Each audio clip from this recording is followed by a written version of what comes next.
Okay, now, dames en heren, so ladies and gentlemen, welcome to our first live stream for Hart for the K Zone, Hart for the K. Some of y'all probably already know it. We are the organization that is trying to help the citizens of the neighborhood to achieve their goals, right? Mm-hmm. And so today we decided to do a podcast where we talk about two topics, the Cultural Heritage Center, and we also discussed the Youth Center that is coming here to 1104. I have two guests with me here today. Thank you all for watching, and I'm gonna give them a moment to introduce themselves to you guys. Well, they say ladies first. Mm-hmm. So I'll take the lead. My name is Emily. I'm 26 years old. I'm a DJ and I'm active in the neighborhood. Last year we did the first edition of Shutdown Festival 1104. And I represent the youth in 1104 Kraaiennest. Yeah, and to the left of me I have Taiwo. Can you introduce yourself to the viewers? Yes, my name is Mr. Taiwo. I'm from the Africa Roots movement, and I'm an activist.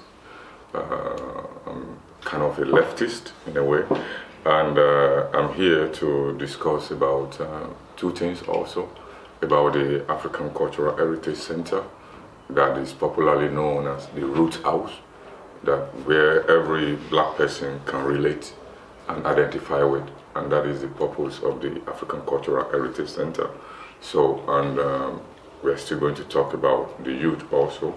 I'm going to make some impact on the youth activity and program and the benefit it will bring to the neighborhood. So, and I hope we can get the message right to you. And if there is anything that we can do more, audience, viewers, please let us know, because we're here. We don't know all, but we need your help also, and we need your input. Okay, so for just for the people that are watching via Facebook Live, we have to speak a little bit up, of course, because otherwise the people won't be able to hear us, I think. Okay. The first thing I wanted to start with is, you're talking about you're for the youth, and he's also trying to make some impact for the youth. Mm-hmm. The first question I wanted to ask you guys, and I'll start with, I think with Taiwo, is you want to make impact for the youth of Kraaiennest. What is your ideal plan of achieving that with all the project that you're doing right now? You see, they say the youths are the leaders of tomorrow. And when we have the African Cultural Heritage Center, most of us who are older, because I'm 53 plus, I'm going to be 54, so I can see that we need to pass the baton to the next generation. And passing the baton to the next generation, that means we have to create an avenue whereby from now on they can be involved in what is going on with the thing that we're having at the African Cultural Heritage Center. Mm-hmm. And with this, we know that what the youth wants is what they want for now. But we want to incorporate them into what we are doing now. For example, the African Cultural Heritage Center, which we call the Roots, as I said, the Root House. We are having a future plan whereby in most of the coastal areas of Africa, there's something that we call back home, that to take all these youths to African countries and to be able to have a feel of where they really come from, or their ancestors come from. And one of the things that we intend to do in the future is to have an African Cultural Heritage Center, Root House, of which before, in the early years, we already have some contacts in Ghana, some contacts in Nigeria, some contacts in Cameroon. We intend to, first of all, deal with how the point where the slaves were taken out of Africa, so that we create an avenue whereby in those towns or villages we will have a house, whereby we call it the Root House, whereby people, when they go to Africa, they go to like Nigeria, or they go to Cameroon, or they go to Ghana, or they go to Benin Republic, or they go to Togo, or they go to Senegal, or they go here, that at this place the youths or tourists or people who are coming from Europe, they can go to that place like a resource center, and from there they will be able to disperse throughout the country. So we have that plan also to have such a center in Africa, in the coastal areas.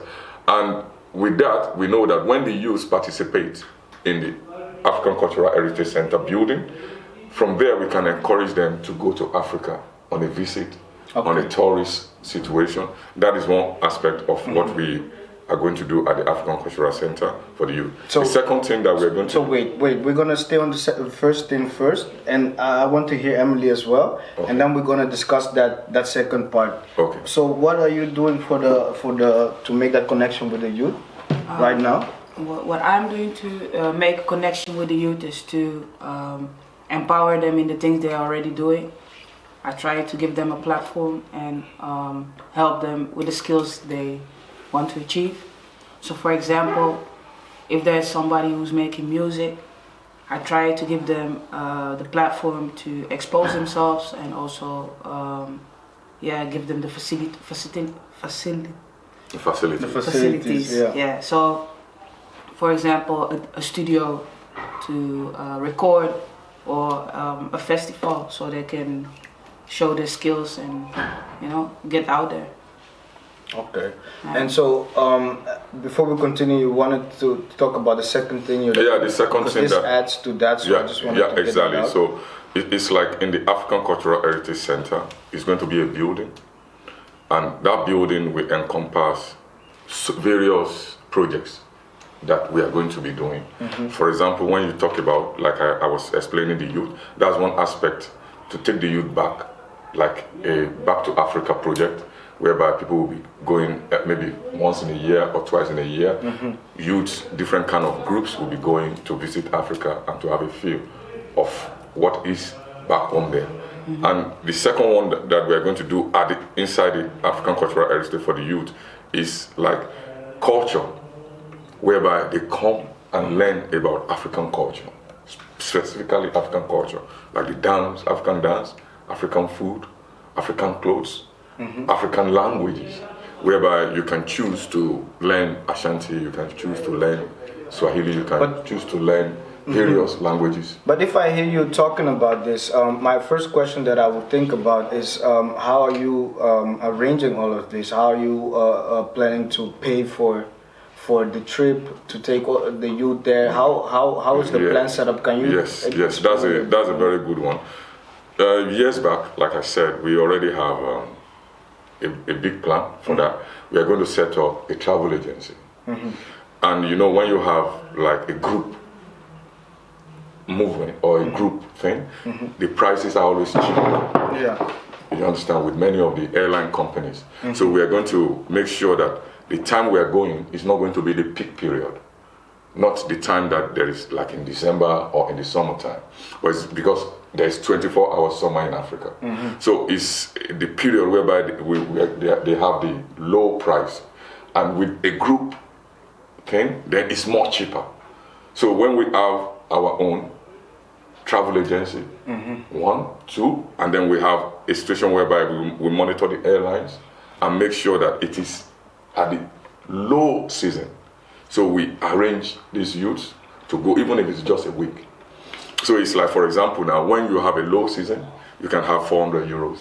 And when you have a group thing, you can easily have like 200 or 250. So those are the arrangements that we're trying to make. Do the youth have to pay for that, or who's paying for that? Yes, that's a very good question. We have a plan whereby the African Cultural Heritage itself will be a money-making venture. And from these, we are going to pull those money and use it for the people. So, for example, we don't still know yet how the building will look like, but we assume that even if it is only one hall, at least when people make use of the hall, they pay. From that payment, we keep some money for some of these projects that we want to do. So, and one of the things that we want to make to be paramount at the African Cultural Heritage Center, that we will call the Roots House, or the Route also, that in Suriname. So you see, we want a situation whereby when we leave, another group will take over, which is the youth. so that the youth too can pass the baton to the next generation. So we want to make sure that everything that we do, we make sure that it is savings for the next generation. Because if the finance, how to generate money inside the place, will be very paramount to us. That was why we want to encourage people to make use of the space in a cheap way. I mean, in a cheaper price. But at the end of the day, we're going to keep that money for most of the things that we want to do. Okay. That's one of the things that we have in mind. That sounds very good, I must say. But Emily, if you hear this plan for the Cultural Heritage Center and how the youth is being incorporated in it, what is your first impression and what's your first thought when you hear this? Do you believe in this plan? Do you see it happening? Are you joining this? What is your first thought? First thought is that, like, wow, like, it's a very nice and good idea. I never knew about it, that it includes so much, and that that's the future plans of the Root House. And because one of the things that I thought I was also speaking to before the show, I was speaking to Taiwo about is because what I don't hear in the plan is how the youth is being a part of making the plan. You understand? So what is your thought on that? Is that necessary? Is that something that is a luxury? Like how? My honest opinion on it is that sometimes it's hard when you have a particular group of people, age group, to get the connection to the younger ones. And that's one of the challenges, right? Yeah, how do you make that connection? Like if it's it's with a lot of stuff. I think even the presentation. If I go outside, I saw a flyer of it here at the Buurten Kraai, but then I look at it, it's not an appealing flyer to me already. So then, me as a youth, maybe I would stop reading. Nowadays we are just on social media, so I don't know how the social media game is, but I have seen Hart for the KbuurtTV, but I haven't seen the African Heritage Root House yet. So I think it's things like that, and also when I come to the building and I walk inside, I see they have their meeting. I see elderly people. Particular kind of people, you know, that when I greet them, I do so. You know? But you hear what Emily said. Basically, that is also what I wanted you to also give some insight on, because I also see the same. If it's to also reach the youth, but how are you really making that connection and how should that? That's Can you speak on that? That's a very good. Analysis and observation. I'm quite happy that this is coming out, because of the fact that, you see, we are elders or older people, and we need to carry the younger ones along, and that's a very big challenge, very, very big challenge.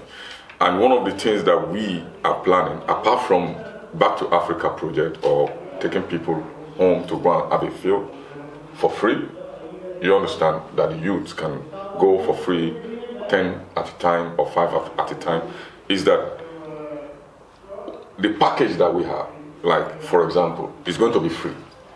So that means you can go to Africa for free. So that will be something to attract the youth in the first instance. The second instance to attract the youth is talent show. We can exhibit talent show whereby we have people who are elderly people who can drum. Me, I can teach drumming. I can play drums. Okay. Most African drums, I can play them. Very good. So this is one of the things that we use to attract the youth. That's second point. The third point that we want to use to attract the youth is to make the space available. Like the halls, if they want to do something, we make sure that it is for free. For free, because when they come and do their show for like 1 hour or 2 hours, they don't need to pay. You can encourage them. You are a DJ and say, let's say for example, shut down Kraaiennest or 1104. They come to the hall and use it for free. That's one of the things to attract the youth also. But I cannot be saying that I want to have a birthday or something like that, and I wouldn't pay. because I'm an elder, so I have to pay. Yeah. So that is one of the things, that incentive that we envisage that we are going to give to the youth. And the third thing is the knowledge, because many of the youths are on the street. They really want to know about African culture, about their roots, where they come from, and we are going to be having those programs every week. This one is what we do, that to teach history. History is very, very important, and most of the youth also want to know about their history and their story. So this is one of the things, another thing that we are going to use to attract the youth to come to the center.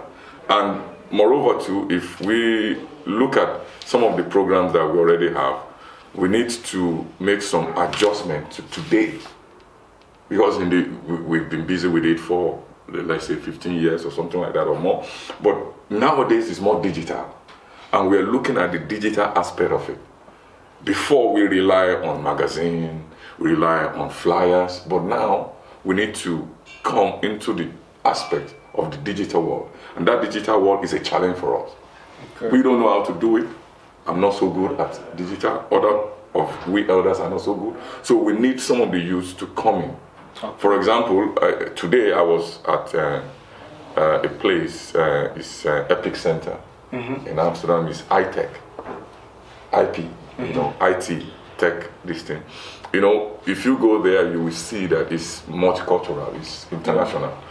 And most of them were from Asia, a few are from Africa, but I found out that there are less black youths there. And then you see that. But let me wait a minute. I also would like to hear Emily on what he just told us. But what do you think about that? Will that work, or why will it or not work? Do you think that is the adjustment that he should make to?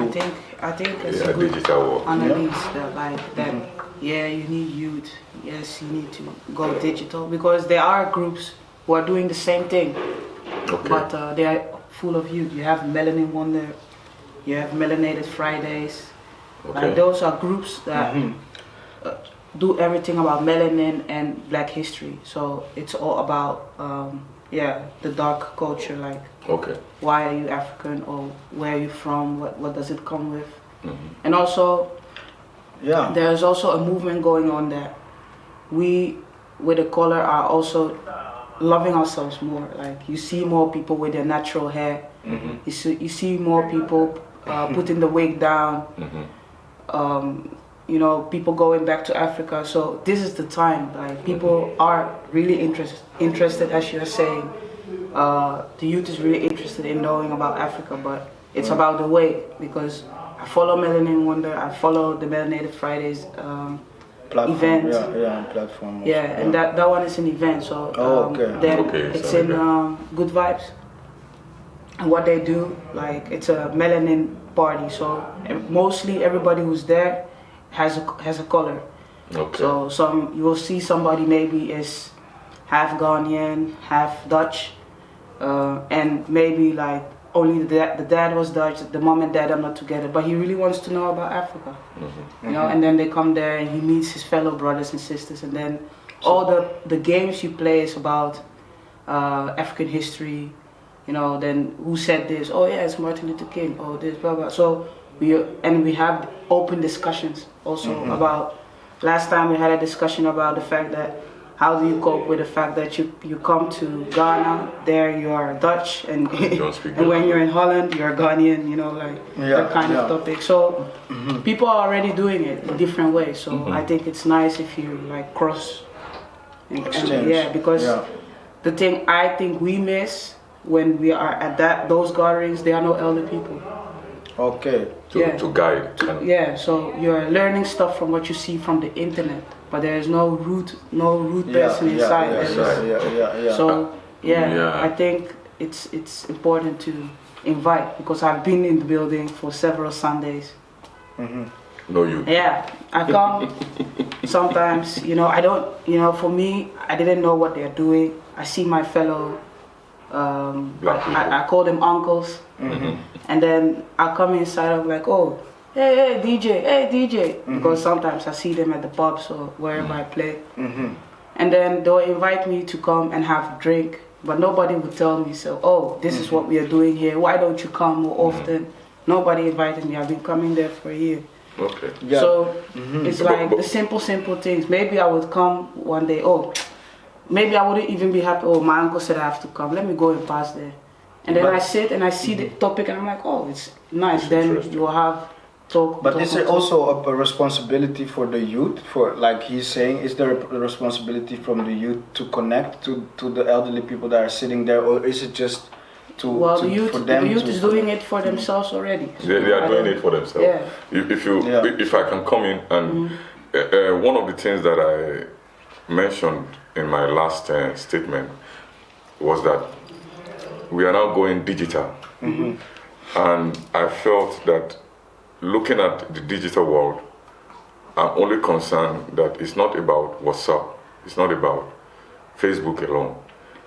It gets higher than that. It gets into connecting into IT thing. So, and I feel that if some of our brothers and sisters can get involved more in the IT world, this one is further than Black history or something like that. With the IT world, when you get involved in that, like what I said, I was there this morning, today, and I saw they have a lot of programs there that they want to teach. People can register online, and then you see, if you go deeper into the digital world, you find out that it is beyond social media now. It's now into high tech to the extent of, let me give one example.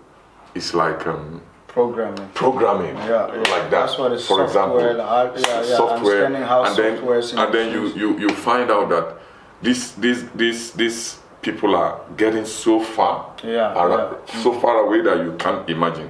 So I just want a situation whereby we just have a thought about it, that most of the youth in the Thema. But how do we reach that point? How do we do that? Yes, how do we make sure that all the youth are interested in this? Yes, this is a very good question that me, as a person, I felt that the youth have the energy.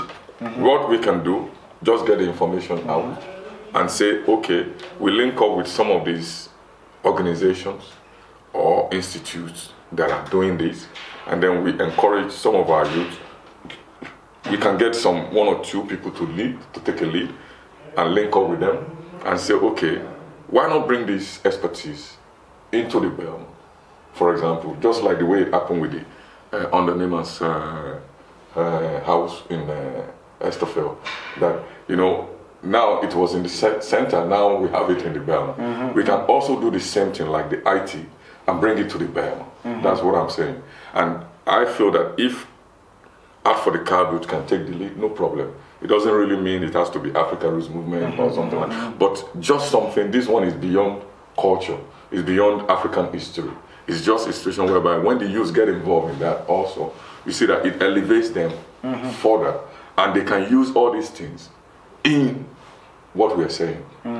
Because the future is the digital, whether we accept it or not. Yeah, that's it's true. the digital. So, and it's not about the social media like you have Facebook, you have this, you have that. If you look, for example, now, like planning, when you want to plan online, like getting involved in meetings online and the rest, you see, they are developing so much programs that you can't imagine.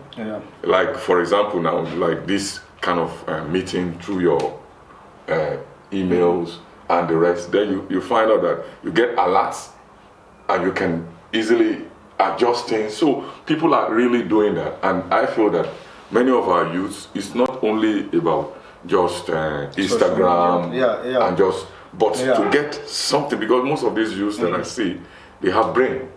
And this brain can be interpreted also. Yeah, but I think our problem is not that the youth, that's why we're sitting here. I'm talking about, like, I want to know, like, what we are doing exactly to recruit those youth. Like, what are you doing to make sure that they are involved in the project? Because, of course, that they have to get involved is already something there that we know. They have to get involved. But the problem here with us is always, how do you get the youth? Yeah, the youth that is like not involved with so many things that are not, like, how do you do that? For example now, we, in some of our last discussions and meetings before, we identified some target areas.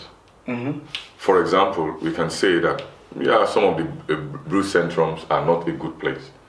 Sometimes they are a good place to recruit these youths. Another way that we can do that is through the barbing salon, because most of these youths, but that is for boys, because it's only the boys that come there most of the time. And the girls also, it's another way to reach them, but the boys, you can easily reach them through the barbing salons. Okay. That's one aspect that we are planning, that, okay, the barbing salon will be a center whereby we can be able to get these youths to understand some things. Okay, like for example, the program whereby we will have Chromecast, whereby the Act for the Cab, the Kate television can be able to broadcast things and people can watch it and get this information. And another way that we can do it also is through the social media. This one is important, whereby we can get people's number and create group at Instagram or whatever, and then get to them. Okay. These are some of because I think one of the best way is when you get one, you can get two, you can get three. Okay. In the sense that... Emily, so what do you think about this? The social media? Yeah, like this plan, because... I have my own idea about it, and that's that it's all about experience. You know? Like, for example, I might not be the best DJ, but somebody would prefer me over somebody. And that's because like the experience, maybe like, oh, if I come, I'll be on time. Maybe like the way I would prepare myself and the person will notice, like the whole experience. When I'm done, I'll thank you, whatever. And maybe the best DJ would come 5 minutes before time, we'll play, we'll go, like, you know, it's just the whole experience. So if I come to the root house and I come and I experience something good, I will tell the next person.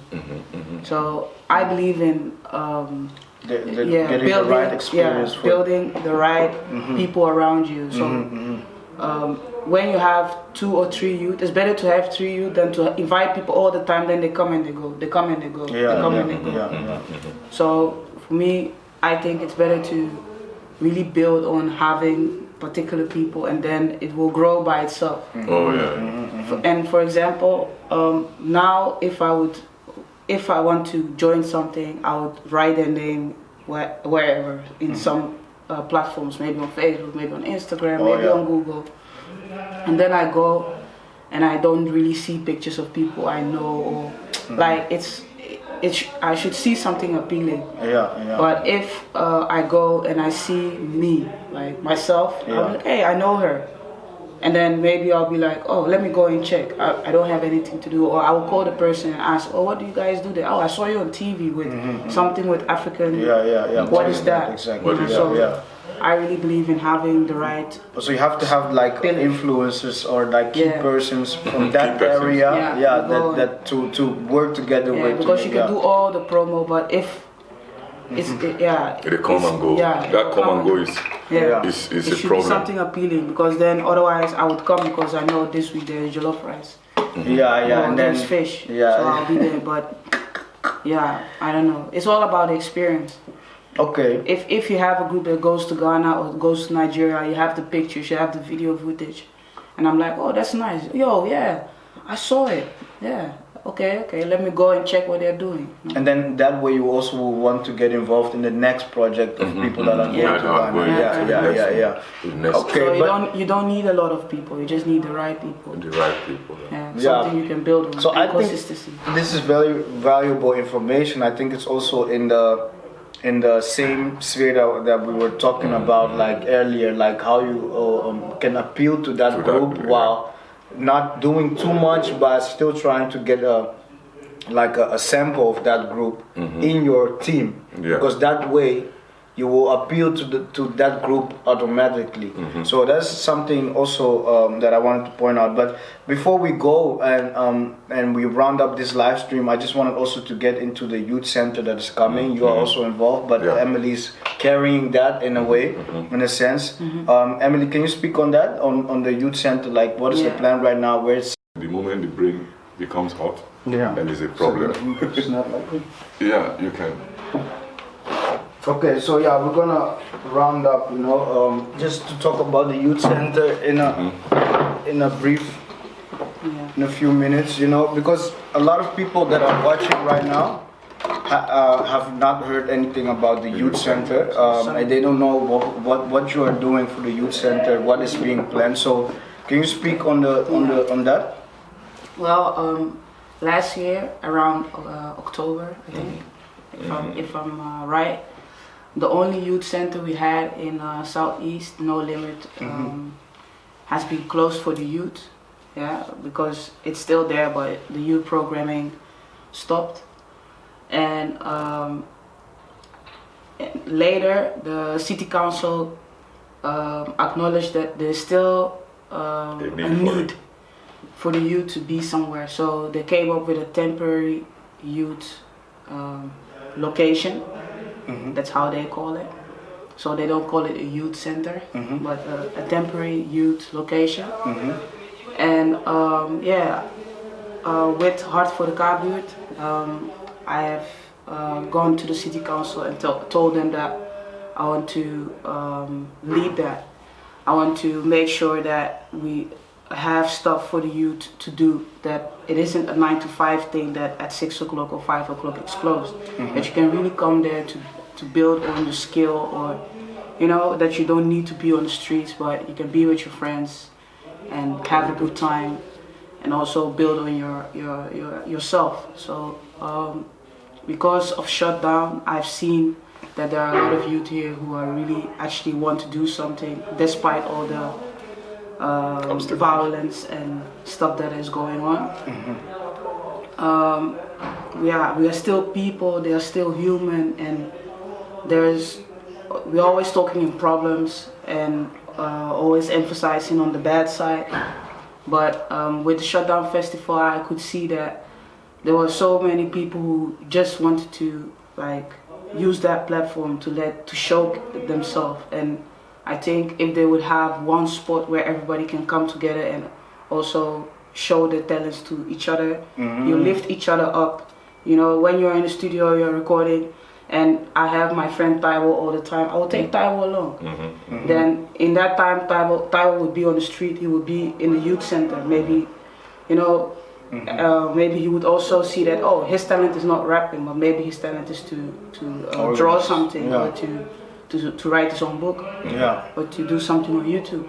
Everybody has his own thing, but you should, some people say everybody has a gift, but you have to find it, otherwise you don't know. Okay, so what is the way that, of course, they're talking about the youth that is violent a lot, this center is also supposed to be a place for them, and how are you thinking about organizing or bringing that youth together with, the people maybe that we're not talking about right now? There is a big difference between the so-called buurthuis and a youth center, or the temporary youth location, how they want to call it.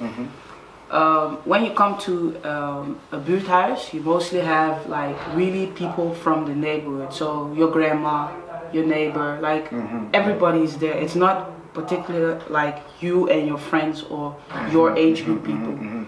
And the difference with a youth center is it's especially for the youth.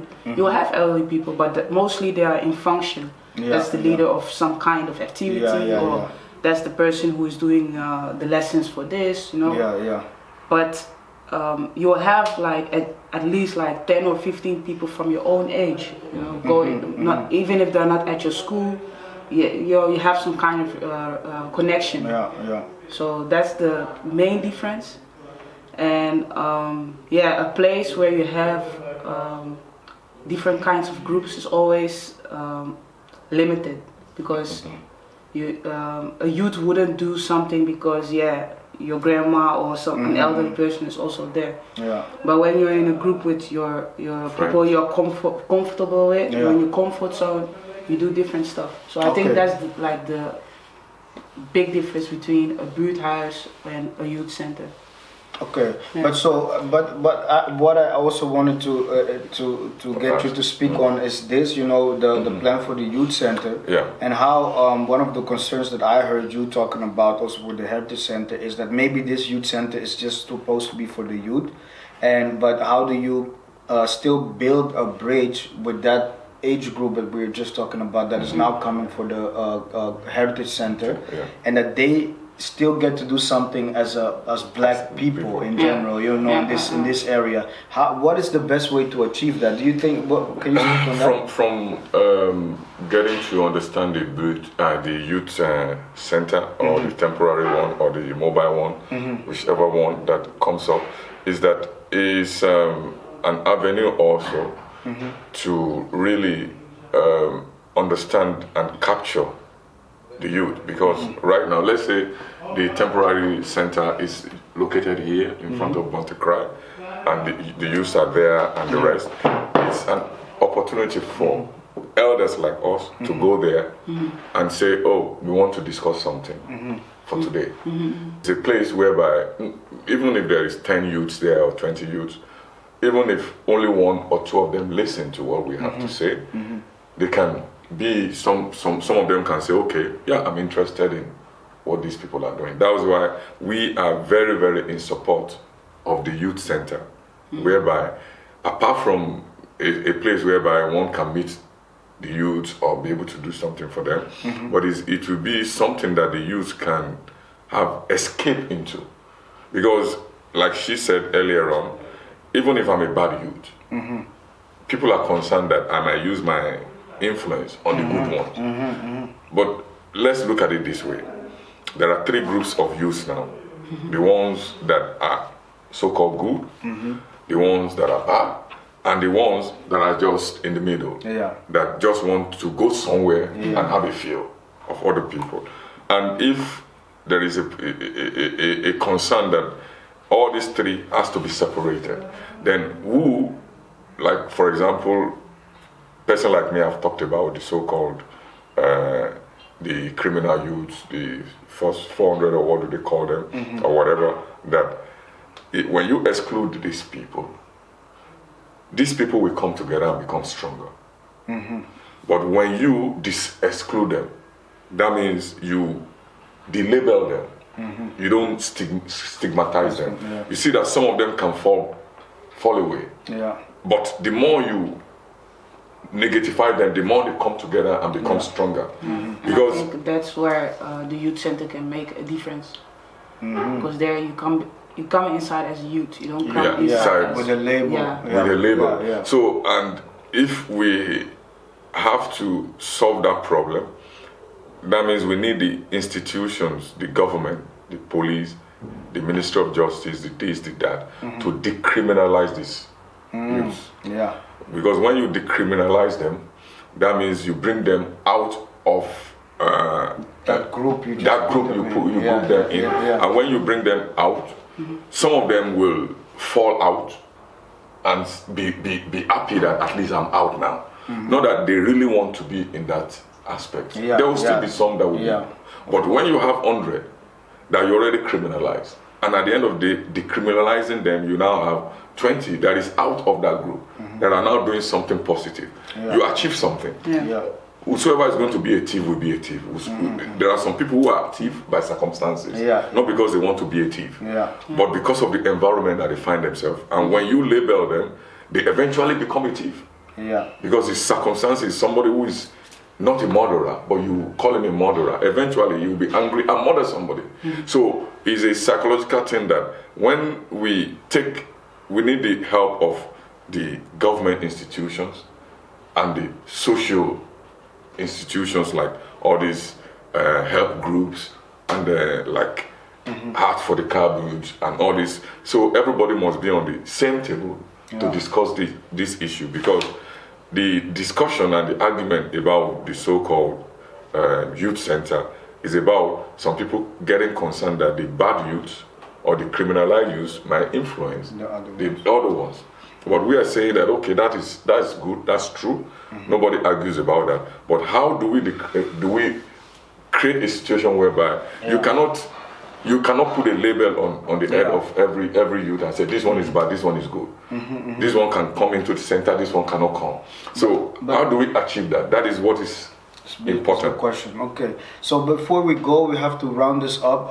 Emily, I want to give you the last word because I just wanted you to react on the last thing that Taiwo said, because he basically said bringing the youth center in a way will also help, like trying to build the bridge with that elderly group. Basically, that's what he said. To bridge that gap. Do you think that will work? Like we're having the youth center. Like what? Yeah, I think the has been a pioneer already. Like Angelo Brometti, like he showed the difference that, like just having a space for people to come together and like build. He has products. I call it products because he has youth who came there and they were nothing or doing nothing, and now they have their own parties, their own events. They are artists that have an income from what they're doing, and have structure. Also inspire other people, and are still doing what they're doing despite that the youth center is not there anymore. So I think that's like a very good example that it's possible, and otherwise the city council wouldn't think of bringing it back. Yeah. But I think what he's saying is very, very important, and I think that's what I also said earlier on, that we always think in problems, we always think in the negativity, in the label, but it's good when you know that, hey, we have a 50 youth and they all want to do something with videography. Let's try and build the youth center then, or something according to that, so that you know that you can help them in that skill. When you have time or time to do something you like or to build something, you would leave something else. So I think that's like a very big part of it. Yeah, part of whatever is going on, because you have time to be on the street at 2 a.m. and whatever. Yeah. Okay, thank you very much, guys. You're I think this was a very good conversation, like a very good session to start off with, you know.